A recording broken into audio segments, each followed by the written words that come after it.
Eto mga kapatid, kumakalat na rin kasi to. Gusto ko lang din malaman kung gaano katotoo, ano? Ito ang title mga kapatid na galing po sa ating Banat News Updates. I-subscribe nyo dahil naghahatid po yan ng balita patungkol po sa ating Pilipinas kung mahal. Grabe to. Nagsalita na si Doc. Doc Sai, tama ba? Binunyag ang sakit ng Pangulo. Karma dumating na. Sa atin ayaw nating isipin na may mababawian ng kung ano-ano man. O matatapos yung termino dahil may sakit, something like that. Ayaw naman natin ng ganun. Kahit papano, maging mabuti ang kalusugan ng ating mahal na Pangulo. Siyempre, Pangulo pa rin naman natin yan eh. Nakasalalay pa rin po sa kanya ang pamumuno dito sa Pilipinas. Bagay ba? Hindi, no? Okay mga kapatid, tara. Pag-usapan po natin ito at bigyan natin ng opinion. Anong meron talaga dito? Oh my God, we're back again.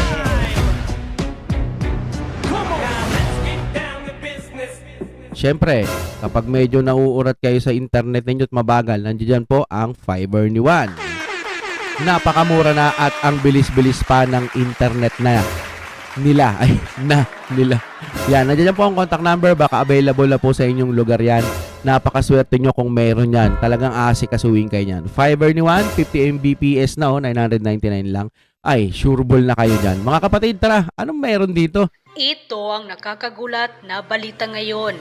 Viral at trending ngayon sa mundo ng social media ang di umano'y balitang. Ito ang balitang dapat malaman ng taong bayan. Balitang hindi pa ipinapalabas ng bayarang media sa publiko. Mukhang sadyang pilit na tinatago ng palasyo ng Malacanang at sadyang di na talaga mapipigilang. Unti-unti nang nabubunyag. Sadyang tila totoo talaga ang kasabihan na walang baho ang hindi aalingasaw at walang lihim ang hindi mabubunyag.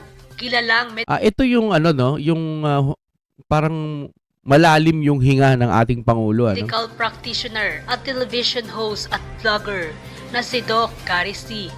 Di mapigilang binasad na katahimikan at nagsalita na at may nakakagulat na pagbubunyag na tila siyang gumimbal sa palasyo at sa mga loyalistang bulag pa rin sa katotohanan. Gaano kaya ito katotoo mga ka-update? Ano yun?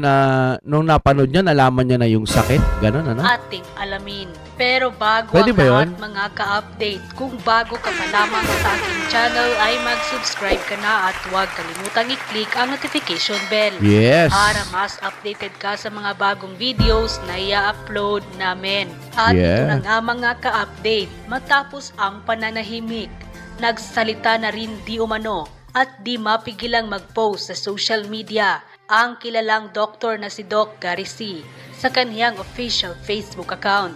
At ayon pa sa kanya, more than 30 years na akong doktor at pag nakita ko ang pasyente, more or less, masasabi kong may something wrong o may health concern na dapat bigyan ng pansin ito. Sana magpa-executive check-up ang ating mahal na Pangulo. Unquote. Pero bago natin ipagpatuloy ang balitang ito, ay dumako muna tayo sa mga hinaing at komento ng marami sa ating mga kababayan. At ayon pa nga sa kanila. Sige nga.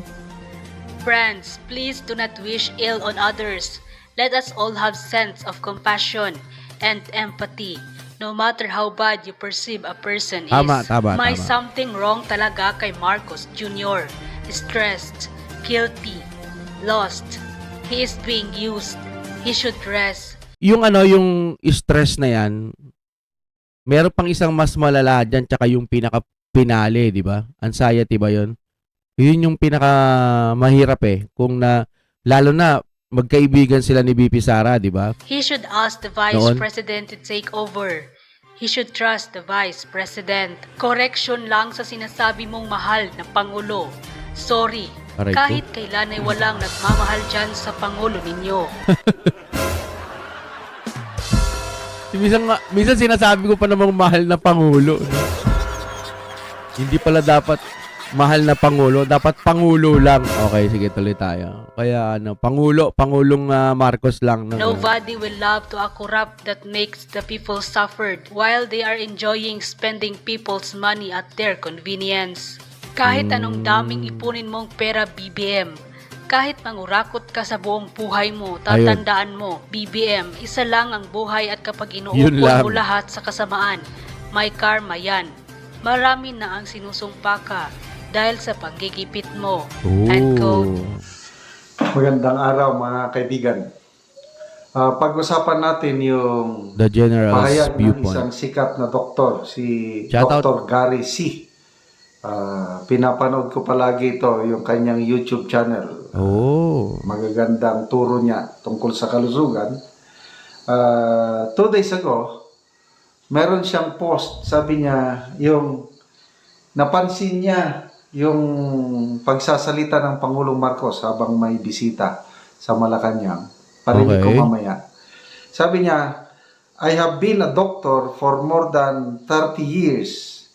And when I see the patient, more or less, I can tell if there is something wrong or there is health concern that should be given attention to. I hope our dear President will have an Malamang may doktor naman yan, di ba? No? executive check-up. Okay. Iparinig ko mamaya yung pagsasalita ng Pangulo na napansin ni Dr. Garisi na hinihingal. Sabi Malalim. pa ng ni Dr. C, hindi po edited. Sabi niya, ito yung picture. Ayan o. Manas ang muka. Hindi po edited o fake photo yan. Ito po yung video just today. Hinihingal, manas ang mukha, may skin discoloration, Discoloration. and teary eyes. Bad physical sign. That was March 28. So, pakinggan natin ang Pangulo. Pansinin niyo yung paghinga. Sige nga. Has become. Your visit to the region, and especially the fact that you have come to the Philippines as your first stop, is a very strong indication and sends a very strong message of the commitment of both our countries to continue to work together to maintain the peace in the Indo-Pacific region within the South China Sea. And I know that the work that we will do in the time that you have here, brief as it is, in the time that you have here in the Philippines will be extremely productive and very, very important for as we chart our way into the future, considering how complicated geopolitics has become. Okay, ulitin natin ha. Totoo Pansin niyo, kaya. gumaganon siya. Napansin niya ni Dr. Gary C. Hindi ako doktor ha. Ano lang. Ako nga tanggalin ko yung filter ko sa mukha. Filter lang yan eh. Kala nyo ganyan, makinig. Tatanggalin ko para makita ko rin kung parang may sakit ba ako o wala. O kagigising ko lang halos. Tuloy, tingnan natin ha. Ini-expound ko lang yung napansin ng doktor. Eto na. At ito na yun, ipinost ng isang, sino bang nag-post nito? Sabi ng nag-post sa Eto. Facebook reel na ito.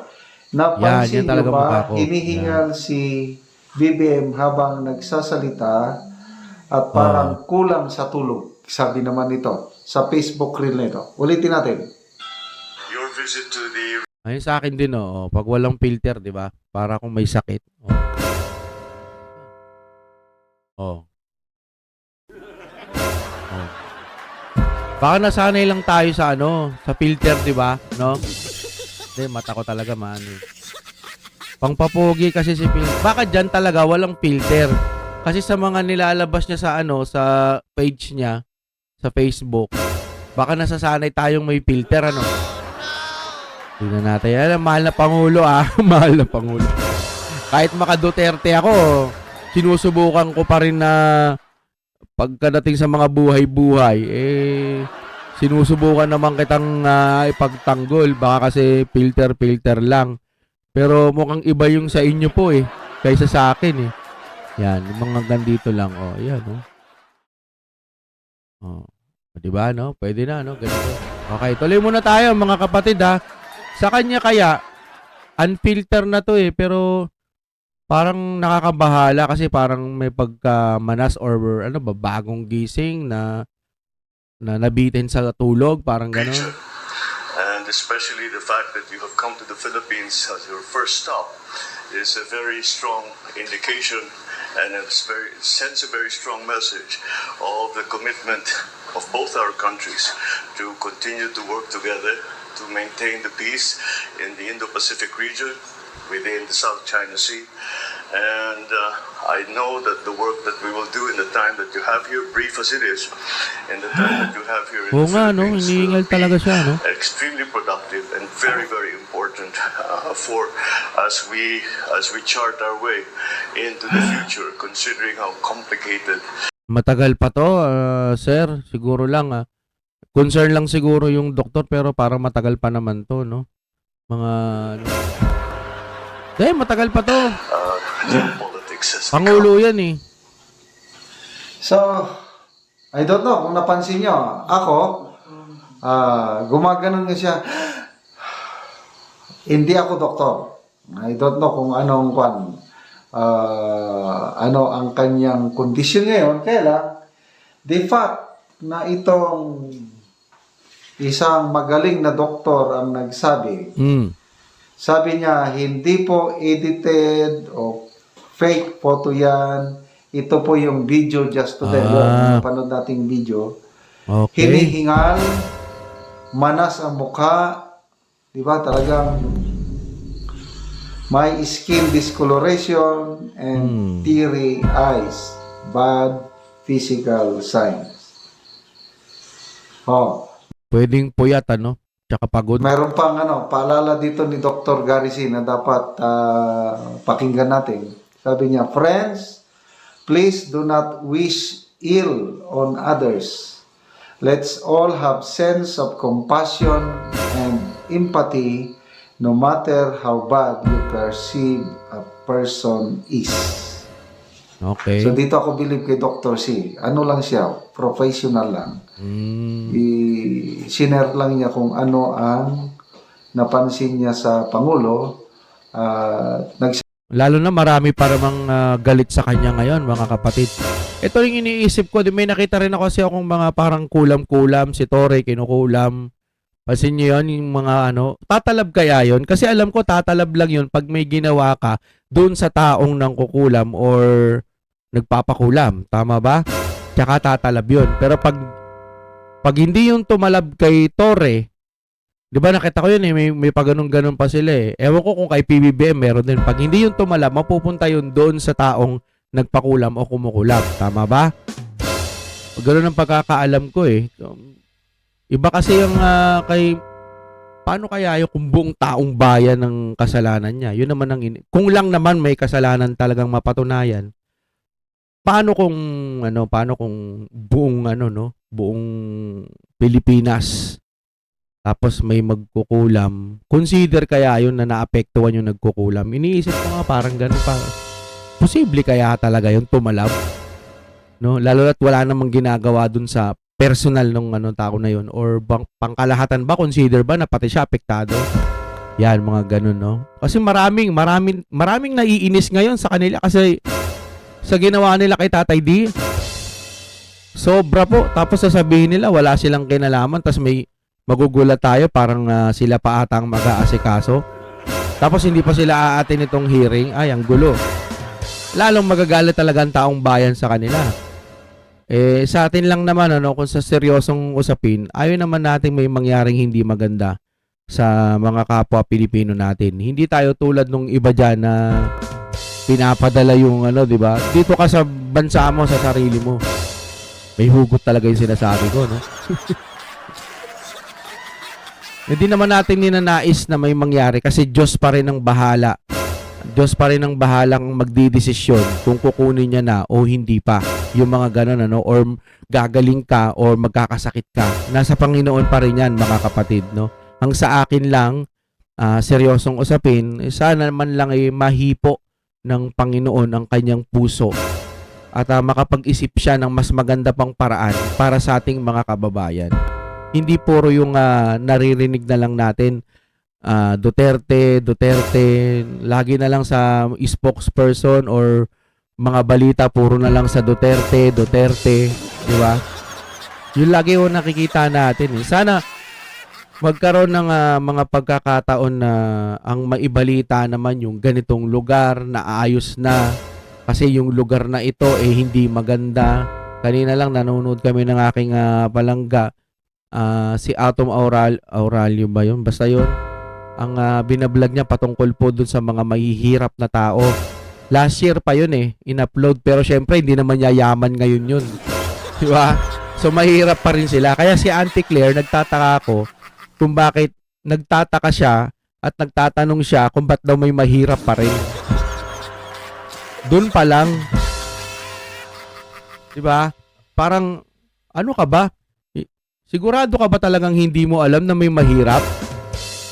Parehas lang sila ni Gadon na ang pagiging mahirap haka-haka lang ng Pilipino. Ganon. Marami. Manood ka sa YouTube. Manood kayo YouTube pa lang. Wala namang fake dun yung mga vlogger natin na mga charity vlogger. Marami. Maraming mga mahihirap. Sana po hipuin ang inyong mga puso ng Panginoon. Huwag niyong hayaang lasunin kayo ng kaperahan. Alam niyo, nagtataka nga ako Kasi may mga sapat naman kayong pera Tapos pag naalok kayo ng mas malaki pang pera, nasisilaw. Pangkalahatan yung sinasabi ko, hindi dun sa isang tao lamang. May mga taong ganun na kahit meron na sila sa buhay, kakamig pa rin at kakamig sila. Hindi sila makukontento. Halimbawa lang ako, halimbawa ako, bayaran vlogger ako. Sumusweldo na ako sa YouTube, meron pa akong extra income sa labas, tapos aalokin pa ako na i-promote yung kandidato na kailangan maging mabuti yung salita ko doon, babayaran pa ako ng mas malaki pa kahit dalawang beses akong mabuhay sa mundo, kayang i-provide ng perang ibibigay nila. No, masisilaw ka, tatanggapin mo. Dapat makontento ka na lamang doon sa iyong hanap buhay o sa iyong perang natatanggap monthly. Ipagpasa Diyos mo na sana, Panginoon, wag ho sana kaming mawalan ng hanap buhay, etc. Ganyan. Lagi nyo po kaming babantayan, wag kaming pababayaan. Mga ganun, no? Kailangan kasi maging malapit ka rin sa Panginoon. No? Ang ating Pangulo, sana hipuin po ang kanyang puso. Yun lamang sa akin at Diyos na rin po ang bahala kung ano yung sinasabi ni Doc na may sakit. Pero parang wala naman tayong nakikitang news na ganyan. Tapos hindi pa pinapatulan itong balitang ito. Hindi ko pa naririnig to kay Auntie Claire. Diba? Iniiwasan ba nila? Kung tutuusin, pwede nilang idemanda yung doktor. Pero wala tayong nakikitang ganon. No, parang iniiwas nila itong balitang ito. Siguro nga talagang wala naman talaga. Hindi apektado ang Pangulo o hindi naman kaya pwede ring itago talaga. O pwedeng walang sakit, nagkataon lang. No? Ewan ko sa ating Pangulo. Pero mas maganda ang pinaka-the best dyan. Magpa-check up na po siya kung ano man ang nararapat. Nasa kanya na yon. Basta tayo, sumusuporta tayo sa mahal nating Pangulong Duterte. At sa mga kaalyado ng Duterte kay BP Sara, alam naman natin na may nagagawa sila. Dito sa administrasyon, bahala na po kayo kung anong gusto nyo. Sa amin lang, may pagdasal ko ulit na minsan sana mahipo ang inyong mga puso. Alright, siguro hanggang dito na lamang mga kapatid. Maraming salamat po sa inyong panonood. Sa mga maka-PBBM dyan, pasensya na kung may nasabi akong hindi maganda. Sa mga maka-Duterte natin dyan, sumusuporta tayo sa ating Pangulong Duterte. Gabayan sana ng Panginoon. Lahat po ng magiging desisyon na gagawin nila kay Pangulong Duterte. Ang sa atin lamang po, yung mga mabubuting tao katulad po ng mga Duterte, sana wag pabayaan ng Panginoon. Kasi may mga iilan pa rin akong nakikitang mga tanga-tanga. Hindi nakikita yung mga nagagawang magaganda ng mga Duterte. Ewan ko, siguro wala. Hanggang ganun na lang siguro talaga pag-unawa nila. Oh my God, we're back again.